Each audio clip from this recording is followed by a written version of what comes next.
नाहीये, परंतु ते गट्स तयार होतात की I should face that person. तर त्या व्यक्तीने म्हटलं की भारताचं संविधान हे भारत सरकार कायदा 1935 ची फोटोकॉपी आहे.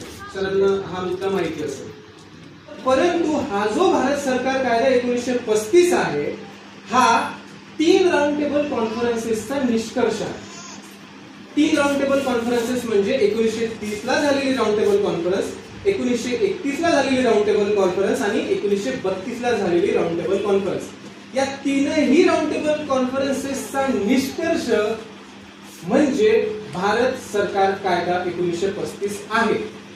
मग त्यांना मी म्हटलं सर जर हे वास्तव आहे मग तुम्हाला माहिती आहे म्हटलं की ह्या तीनही राऊंड टेबल कॉन्फरन्सेसला कोणता व्यक्ती प्रेझेंट होता. एकमेव व्यक्ती जो या तीनही राऊंड टेबल कॉन्फरन्सेसला प्रेझेंट होता ती व्यक्ती होती डॉक्टर बाबासाहेब आंबेडकर. तुम्हाला माहिती आहे अख्खा ऑडिटोरियम ओपन कॅटेगरीच्या लोकांनी भरलेला होता. हा व्हिडिओ युट्यूबला आहे.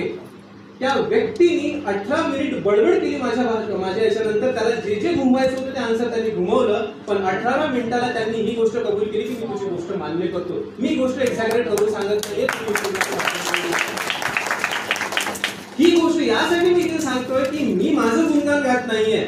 माझ्यासारख्या असंख्य स्पर्धा परीक्षेच्या विद्यार्थ्यांकडे हा डाटा आहे, फक्त ते डेअरिंग करत नाही.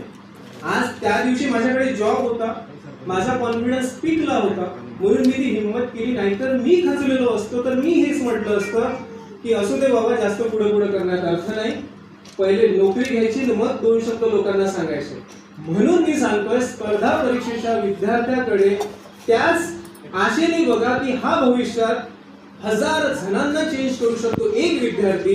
असे जर आपण 100 तयार केले तर ते काय करू शकतात याचा विचार तुम्ही करा. शेवटचा मी एक भाषणाचा एक मुद्दा, शेवटचा मी एक भावनिक मुद्दा आहे. कारण या व्यक्तीमुळे आज मला लोक साहेब म्हणतात. अरे कुजलो असतो वेशीवरती, स्वाभिमानाने जगतोय कोणामुळे. अरे कुजलो असतो वेशीवरती, स्वाभिमानाने जगतोय कोणामुळे.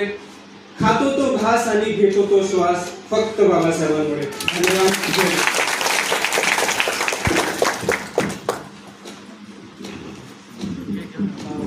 एक अनाउन्समेंट होती की मी माझ्या वडिलांच्या स्मृतीप्रित्यर्थ इथे 10 टेबल 10 खुर्च्या आणि आणखी काही लागलं तर मी आणखी द्यायच्या तयारीत आहे. तर तुम्ही काही काय वाटलं बिंदास मला कॉल करून सांगायचं. धन्यवाद निशांत दादा, त्यांनी खूप